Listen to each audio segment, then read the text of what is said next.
Here are 3 players to watch in the NCAA tournament that if you don't know, you better ask somebody. Everyone just loves New Mexico to upset number 6, have the potential to go at least one more round. Deron Holmes, Shahade Wells, and Enrique Freeman, 3 players you have to know about.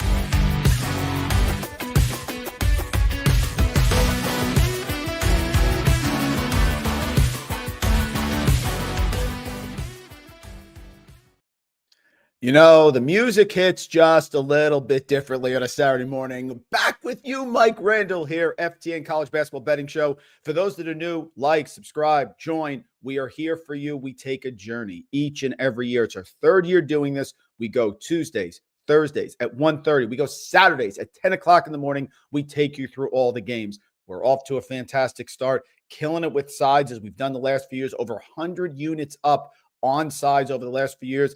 Last night, battled back and forth, got a couple late. When in doubt, we go to Stan Johnson a little in Marymount, and we always do. Thank you so much for joining us here. I'm going to take you through what we've learned here, important college basketball information, and then give you my picks for the day.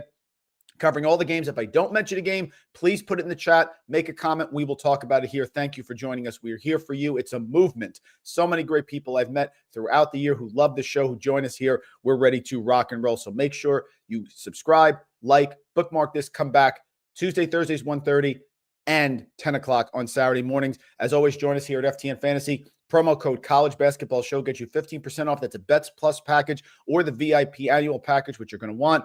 Basketball, baseball, we kill it. NBA, all that great stuff. You get in the Discord. You talked to us last night. We had a couple games late that we added. Went 2-1, so you're going to want those. Props, all that great stuff. Frank Brank's model's cooking already. Walt Waddell does not sleep. We have a great team here at FTN. Thrilled to be with you. Let's get to the comments.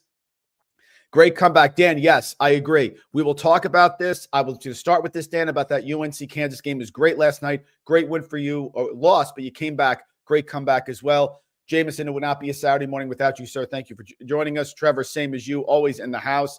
You hit a UNC when you were down 18. Wish they would have pulled it out. Yeah, they were not letting RJ Davis get that shot off. They were not letting get that shot off. And I'll tell you something. Cadeau's shot was right on. Just needed a little more leg. I was watching my wife. That shot looked really good to us. Absolutely. Hi, Roland. If you're not here, I don't know what's going on. Why is High Point still 21? We'll talk about that. And hi, Roland, best show on the tube. We appreciate it. Let's go. What did we learn last night? Go through it. 20 minutes. Give me your 20-minute attention here, folks. I'm going to take you through what I learned. I'm going to take you through all the games that we got today. Hunter Dickinson, king of the little people.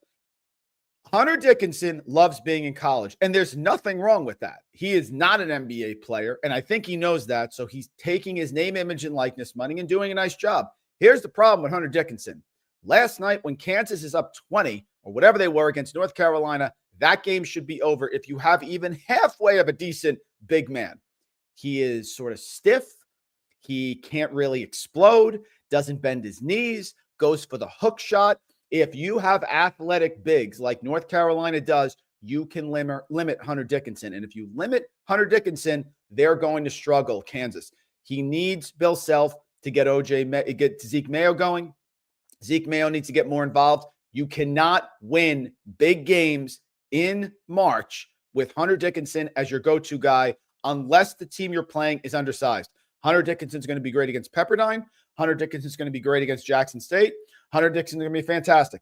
When you have athletic bigs, you can limit him, and that's the problem that I learned last night. Can we relax about Kobe Johnson with UCLA? They always talk about Kobe Johnson being the Big Ten Player of the Year. He was on the side of a milk carton last night with UCLA against New Mexico. Couldn't do anything. Bad passes, couldn't score, foul trouble, and they need him because you know what Mick Cronin and UCLA, they're going to limit possessions, slow it down. Now that Tony Bennett's retired, bless him, the new down screen, back screen team with UCLA. Kobe Johnson, nothing last night against New Mexico. Careful with Kobe Johnson. People talking about Big Ten Player of the Year. I don't see it. When in doubt, folks, you're going to fade Boston College, my alma mater. I love them so much, but they are not good this year. And you're going to fade Loyola Marymount. You're going to fade Boston College because they're going to play at a slow, deliberate pace under Earl Grant, and they don't have offensive playmakers to score. When they get down big, Joe Bamisile hit a couple threes yesterday for VCU. Good night. The game is over. Loyola Marymount, Stan loves to shoot those threes. We like Stan Johnson as a person, but they've been a little shaky unless they're just scalding hot from three-point range. Last night, not even close against UC Irvine, start to finish, got that one as well. I think UMass is going to be frisky this year. Shout out to Dan and my brother-in-law, Joe Polino, up in UMass Amherst. Their problem. That was a tough game against West Virginia. You can ask Jamison Hutchinson, who's a West Virginia fan here. That was a tough game. DeVries, the whole thing. They were down big. They came back. Good team. Length, good depth. Frank Martin, blue collar, trapping in the half court late, getting steals. I like UMass in the A-10. I'm going to love them at home. Good team. Harvard overs. Shame on me. You can yell at me. Put in the chat, Mike, you're an idiot. It's fine. Shame on me. Harvard overs. They played Navy yesterday, and I was nervous about Navy because Navy, of course, isn't a high-scoring team. They still hit the over. Harvard overs, Tommy Amaker's running up and down the floor. It's one of the biggest secrets in college basketball. They don't want to slow that down anymore. He wants to get up and down the floor and make it more attractive. Again, I still think he's smarting from not getting the Duke job over John Shire. Harvard overs, way to go. No one's talking about it. One of the things I missed last year, remember we always take that one team to start the NCAA tournament and they make a run. Florida Atlantic, God bless you, 2 years ago, cashed it. Last year was Clemson. Clemson lost in the Elite Eight to Alabama. The only reason they lost that game is because Alabama's scolding hot from three. If Alabama doesn't get great three-point shooting, they are vulnerable, and they were vulnerable last night at home. They need the three-point shooting. They're very over-reliant. They overplay the passing lanes on defense. I like Alabama, and if they get hot, they can beat anyone.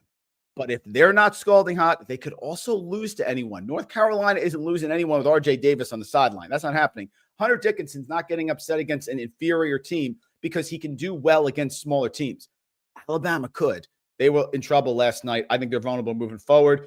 No one likes Oregon. We have this East Coast bias. Oregon's late at night. No one talks about it. Dana Altman, is Oregon even in America? Nobody knows. They're good. And the Big Ten is wide open. Get out of here with the Purdue Boilermakers, who started like 5 or 6 from three-point range against Northern Kentucky and then basically played them even at home the rest of the night. This team, they're vulnerable. Oregon is good. The top is vulnerable. I like the Ducks here. They could be the Big Ten champs. And if you don't know who Igor Demon is at BYU, you take a look at Igor Demon. Very 3-and-D, Dirk Nowitzki, great passes, three-point shooting, dunks, lengthy. Igor Demon, really good player. Like him as well. Last thing here before we get to today's picks, I'm watching Maryland. Not a Kevin Willard guy. I think Kevin Willard beats inferior teams and struggles against big teams. But Derek Queen inside didn't have a great game last game, but the one before, 22 points, 20 rebounds, the freshman that they have, they're playing defense. They have some players who can score. Watch out for Maryland. If they can get points up, they always play defense. That's not the problem. They can always shut you down. The problem is they'll lose a game 24-20. That's the issue. Not this year. They look pretty good. Kevin Willard, see? Bayesian process. I'm objective. Don't say that I'm not. Maryland could be a problem here. Today's picks, let's get through. We'll go through it. I'm going to save the Auburn mid-flight game. Okay, we'll save that for the end. We'll get into that in a little bit. Auburn going to Houston later today. First up, I like Baylor to bounce back against Arkansas. Always look to overcome the knee-jerk reaction that occurs. And Baylor got absolutely destroyed by Gonzaga. The Zags are real and fantastic and great and a legit national champion contender. I can hear all of you saying, Mike, you hype Gonzaga every year. No, this year's different. This year is very different. But that was an overreaction. 101-63. Now they're coming home against Arkansas, who, of course, is going to get money because it's Cal. The problem is Cal struggled against Lipscomb at home, okay? And you know Cal when he was with Kentucky. This isn't a one-year thing. Last few years, Cal struggles against inferior opponents early in the year. He's not an X and O coach. It's not his thing. It's sort of like a get the talent, make them work together, teach them about unselfishness. That's fine. I have no problem with it. Bobby Bowden made a career of Florida State in college football. Fine. But he's going against Scott Drew. They're playing this game on a neutral. This game is in Dallas, so it is on a neutral, but I expect a big effort from Baylor. They are an elite team. You have Jeremy Roach, fifth-year senior. You have Norchad O'Meara, the big man inside, fifth-year senior. You saw VJ Edgecombe, what he can do there with the dunk on Mark Few's son. I'm going to lay the points with Baylor, even on a neutral here against Arkansas.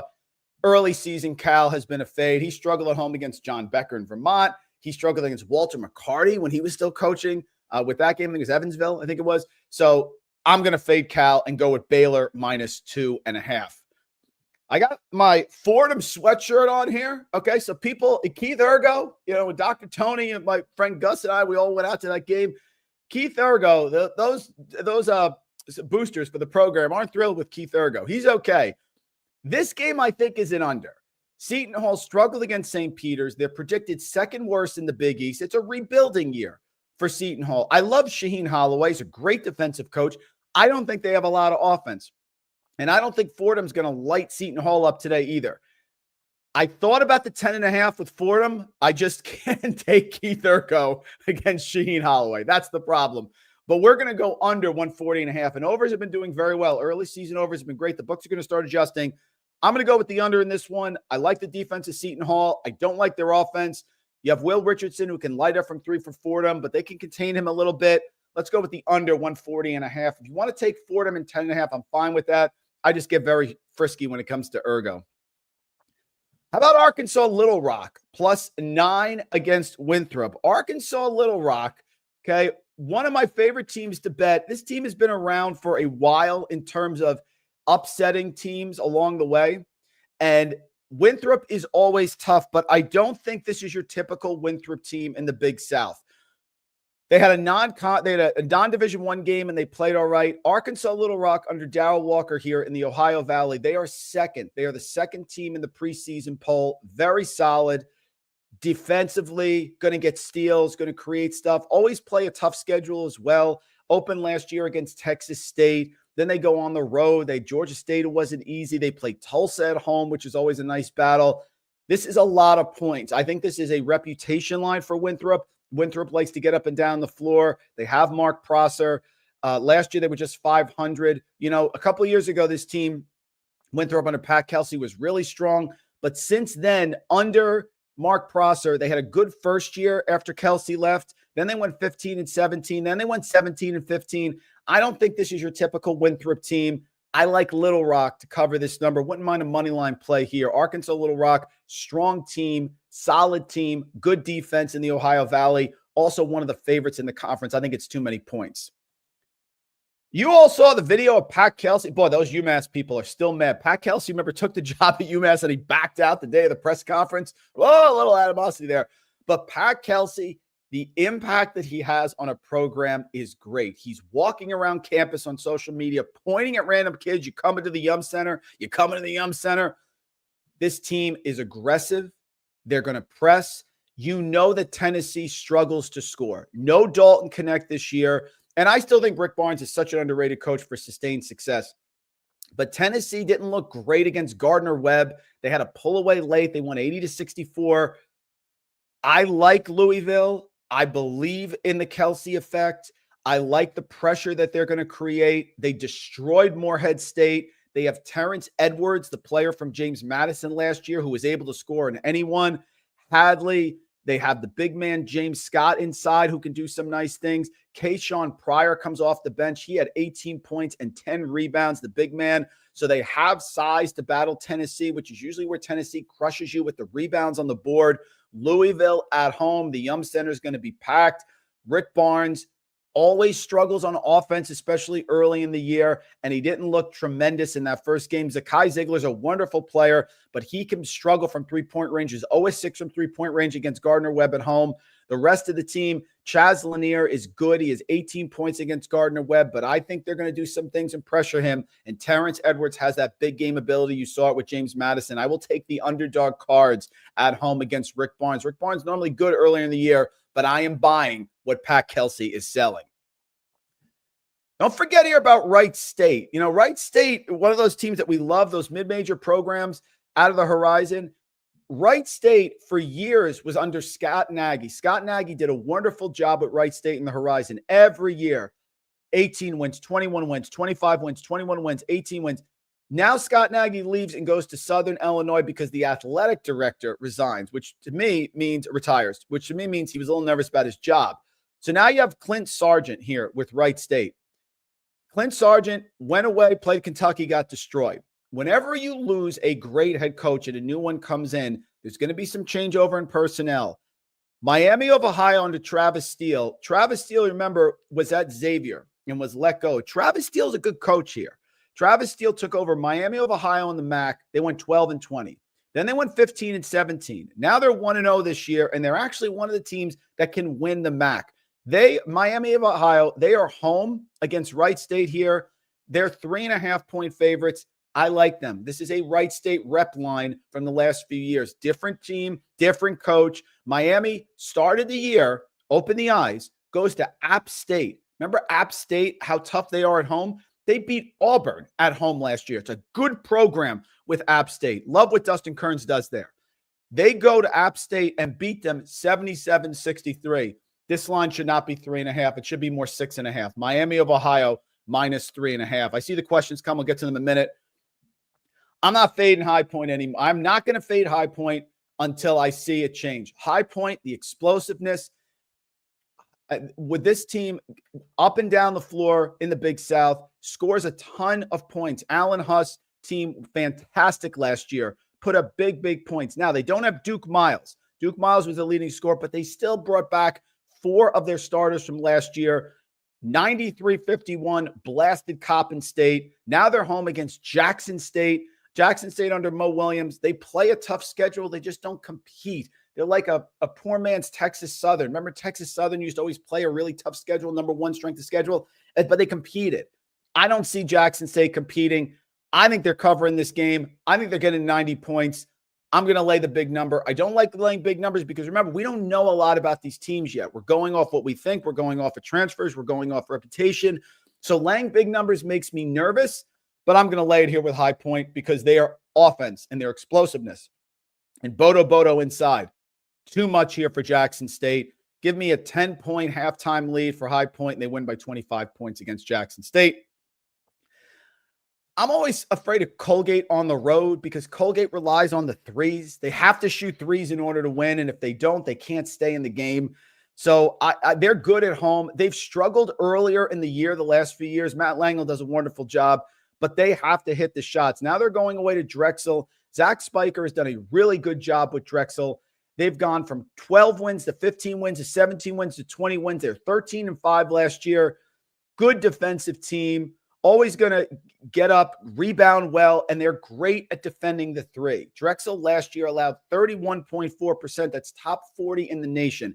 You defend the three against Colgate, you get on the boards, you're going to beat them. I don't see Colgate winning this game. Drexel minus 2.5 at home. Short line, I will take it. Lafayette played really well.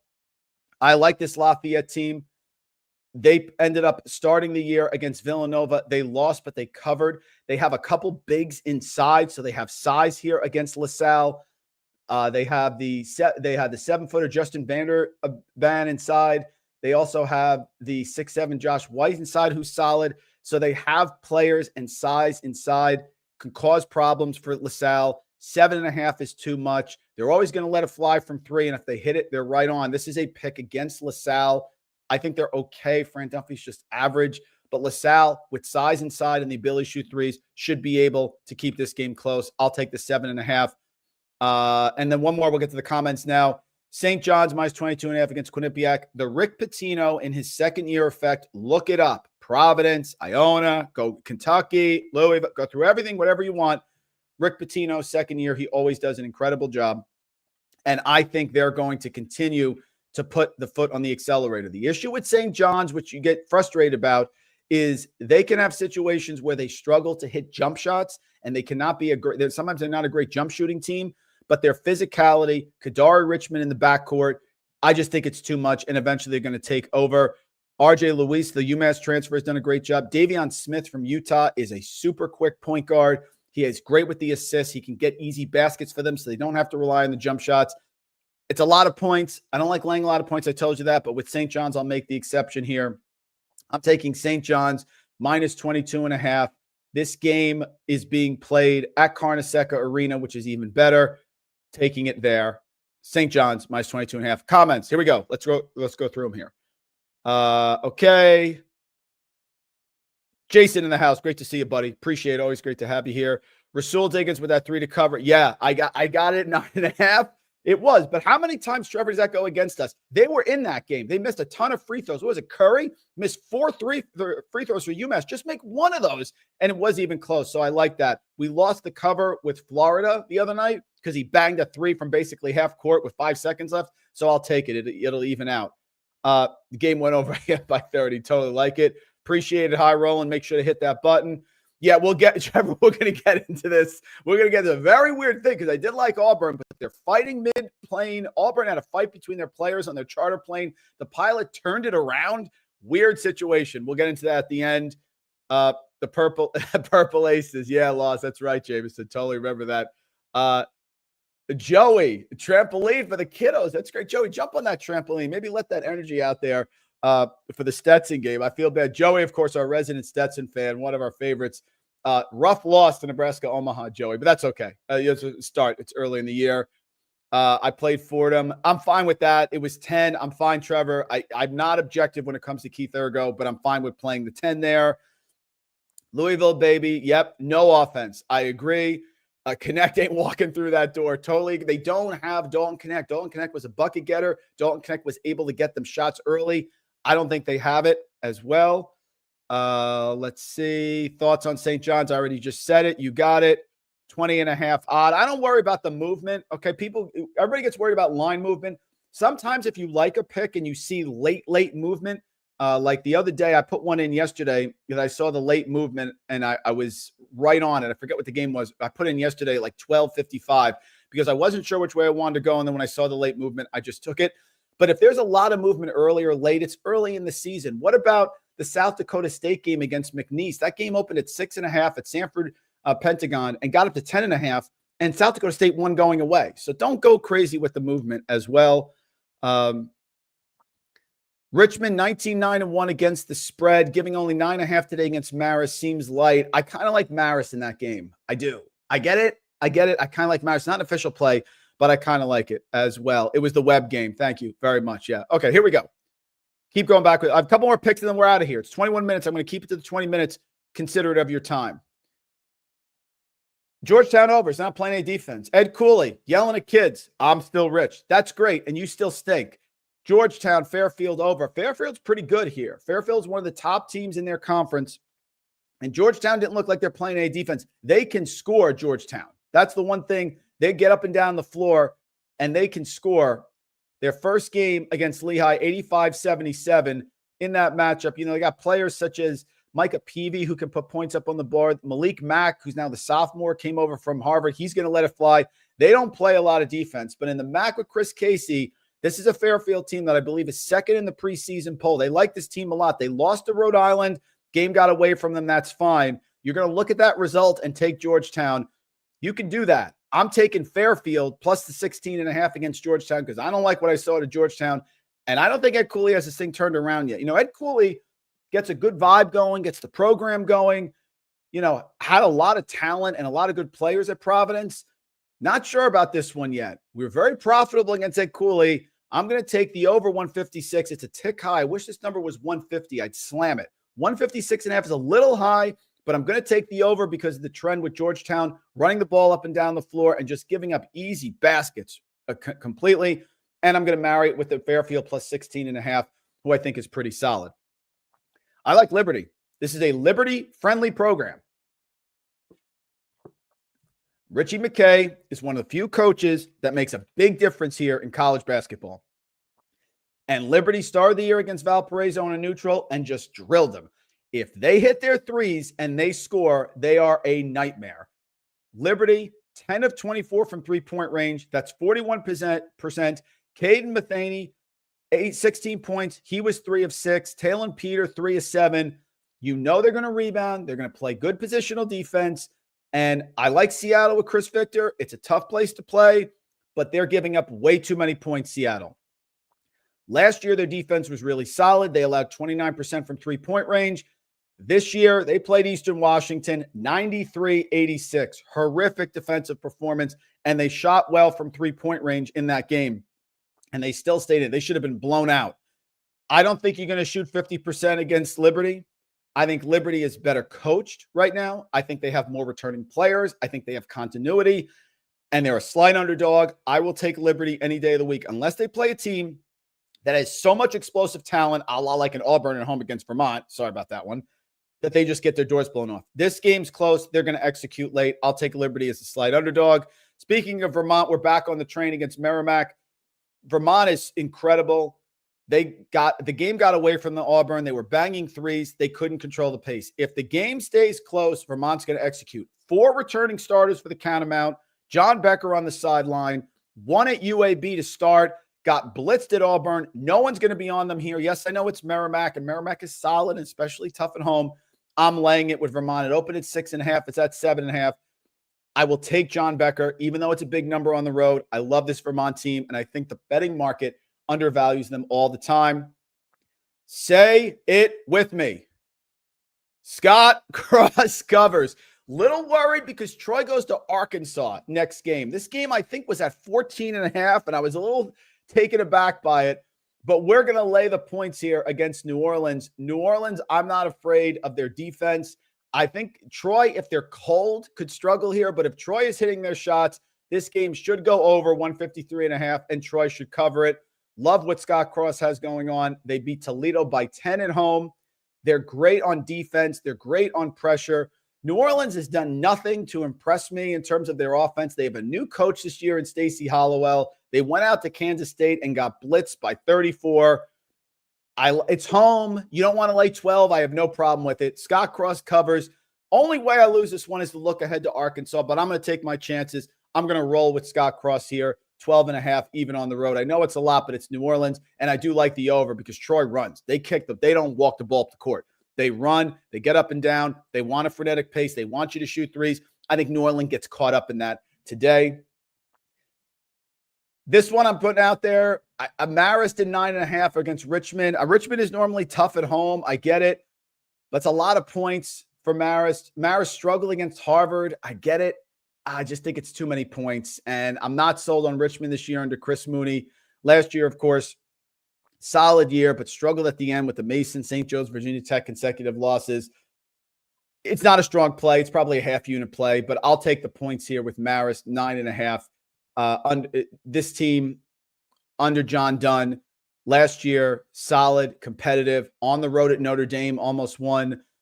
They played some tough matchups, beat Iona away, Marist. John Dunn does a good job. This team is good defensively. They're going to pressure you. Richmond will have to have a hot shooting day. I don't see that today. Too many points, 9.5. Very similar feel to the West Virginia UMass game yesterday. You know, Rice has a lot of new players that comes in. You know the deal with Rice. They're going to shoot threes. But Rice has a lot of new players. And that first game, the first half, they took a while to get used to each other. But then they got hot the second half, and they ended up pulling away. This game now against Rice is at the Toyota Center. So the game is it's in Houston, so it's not on the campus. But I like Rice in this matchup. I don't trust Florida State under Leonard Hamilton, Hall of Famer, but hasn't been great the last few years. 17-14, 9-23, 17-16. They have moments they can score and then moments where they struggle. Northern Kentucky sort of grinded it out with them. I think Rice can keep this game close. Florida State's going to turn you over, but they cannot score. So if Rice has a good shooting day and is hot from the outside, and you know they have the ability to do that because that's how they play, this team could be in trouble. Florida State at home, 18% from three-point range against Northern Kentucky. Florida State at home, not getting a lot of offensive rebounds, and they want to play at a frenetic pace, Florida State, which is what Rice wants. So Rice, 3-point variance, always worth a throw here, plus 10. We'll take it there. Last game on the docket, and then we are done, folks. JMU regression. JMU was wonderful last year. Coach leaves, goes to Vanderbilt. Mark Byington now at Vanderbilt. Preston Spradlin comes in. Preston Spradlin with Morehead State, now over at James Madison. But different type of team. Beat Ohio at home. Norfolk State, one of the favorites in the MEAC. They may be the best team in the MEAC. Have not played a Division I opponent yet, but Norfolk State under Robert Jones last year, 24-11, played solid down the stretch, competed well in the non-conference. They beat VCU away last year. They always play Florida Gulf Coast on a neutral. South Dakota State on a neutral, blitzed them. So good coach in Robert Jones, solid team, good defensive team. James Madison, no Edwards, no big players from last year. A lot of changeover. First year with Spradlin, who I like from Morehead State. I just don't like taking JMU on the road as a favorite. JMU favored. I think that's a bump from last year. We will take the Spartans from Norfolk State under Robert Jones at home, getting 3.5. Early in the year, folks, home dogs, I will take every time because we don't know how good these teams are yet. we still have to see them a little bit. Comments, and we are out of here. Oh, last game I want to talk about. So let me put this up there. Here's the last game. I was ready to take Auburn in this game because I think the loss of, Houston this year with no Jamal Shead, you lose a leader like that. It is a big, big deal. I don't think Houston, who last year was even a little bit up and down in the regular season, I don't think they're going to win the Big 12. I project them around third, maybe fourth in the Big 12. I like Baylor. I like Iowa State. I like Kansas. But I can't get on board with a brawl in the middle of the plane, turning the plane around. There's a lot of talent on this Auburn team. They are deep. They have Broom inside. They shot really well. They were 16 of 35 from three-point range, but this is still an Auburn team that lost at Appalachian State last year. The game is a semi-away game. It's in Houston. It's not on the campus. I don't know what to make of this. I was ready to take Auburn. I was ready to take the 3.5. I was ready to take them on a money line. Are players going to be suspended because of the fight? Are they going to be shorthanded? That's a nightmare against Houston. And on the flip side, I question Houston's offense. They have Milos Uzan, the transfer who came over from Oklahoma. He's good, solid player, 10 assists, good at creating, not a great scorer. I like Tugler with his length. Jawan Robertson side is going to battle Broom. Broom is better. LJ Cryer, of course, can he step up to be the elite player for this team? I'm not sure. Emmanuel Sharp, good player. I don't think this is, and their offense is good enough to blow this Auburn team out. I still may take Auburn, but the mid-flight fight is weird. It delays them getting there. They're tired, and there could be suspensions from that flight. That's the part I don't know about. I was ready to take Auburn. It's a stay away from me. Too many variables. Depending on how the day goes, we may take a sprinkle late, but I do like Auburn.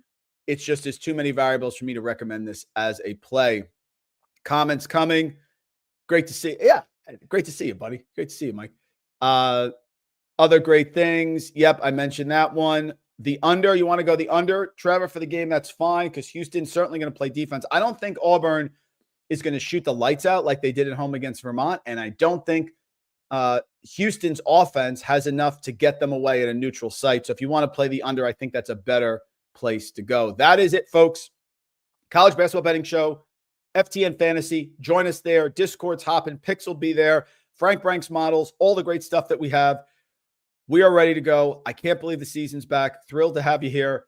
Tuesday, Thursdays, 1:30, Saturday, 10 o'clock. We went over today. You know why? We love college basketball. As always, I'm Mike Randle. Follow me on X at Randle Rant. College basketball season's here. Let's get to the window. Here are 3 players to watch in the NCAA tournament that if you don't know, you better ask somebody. Everyone just loves New Mexico to upset number 6.